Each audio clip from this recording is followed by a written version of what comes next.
Good day everyone, this is Abiola Olayola, and I'm doing this video as a follow-up of the last video I did, which is the art of putting trouser. And this time around is it lawful for a Christian lady to cover their head or open their head in church? Because some denominations support covering of head, some denominations did not support the covering of head. I want to look at it scripturally. The book of 1 Corinthians chapter 11, verse 3 makes us to understand. It says, "But I would have you know that the head of every man is Christ, and the head of every woman is the man, and the head of Christ is God. Every man praying or prophesying, having his head covered, dishonoreth his head. But every woman that prayeth or prophesieth with her head uncovered, dishonoreth her head, for that is even all one, as if she were shaven."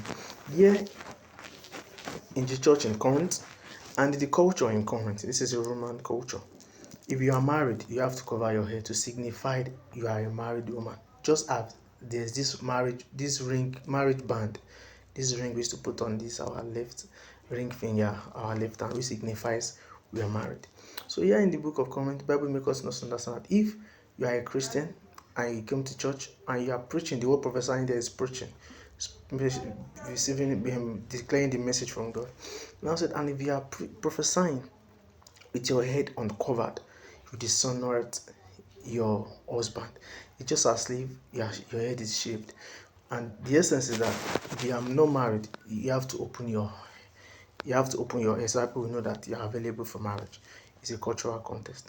And second thing I want you to know is that it's not the covering of head is not literally this our head that we are covering like this. It's not like that. The Bible says that Christ is the head of man, and it says that God is the head of Christ and man is the head of the woman. So what the Bible is trying to really make us to understand, in essence, that we should respect and honor our husbands. Then in that culture, in that context, they used to put on this cap to honor the emperor. So for them to remove that cap and worship God without putting on any cap shows they are honoring God. So if any man should now come to the presence of God covering his head in that context, is making them to understand that they are dishonoring Jesus Christ, because we want them to pay their allegiance to Christ and not to the Roman emperor. So in essence, in our own popular culture now, as a Christian, whether you cover your head or you not cover your head, it doesn't signify anything. How can you expect God to take it to hell because of covering of hair or not covering of hair? But the bottom line still remains that it should be decent and modest in anything you are doing. I said earlier on, I said what is written to the Gentile church is for them to abstain from the pollution of idols, for them to not eat anything that is strangled to death, for them to not eat blood, and for them to not fornicate. Covering our head or not covering our head has nothing to do with anything. As a matter of fact, in the Jewish culture, they have to cover their head to pray to God. It doesn't mean God did not answer their prayers.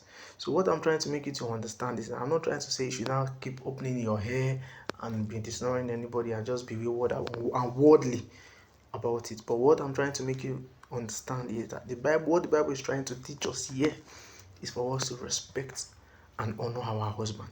And let me say the husband, we the male or the man or the men, let me do it like that, we are also supposed to honor Christ as our own head. That means the female has to report to us and we have to report to Jesus Christ. So in essence, covering of hair or not covering of hair does not really matter. What really matters is, are you giving honor to your husband? Are you respecting authority? Because that is the primary reason for the book here in the book of 1 Corinthians chapter 11 verse 3 downwards. So whether you cover your head or not, it has nothing to do with God. God is spirit, and he doesn't really manifest himself in this physical world. And we have to worship God. You have to worship God in spirit and in truth. So what I'm trying to make you to understand is, whether you cover your hair or not, you are still loved, you are still favored, you are still cherished by God.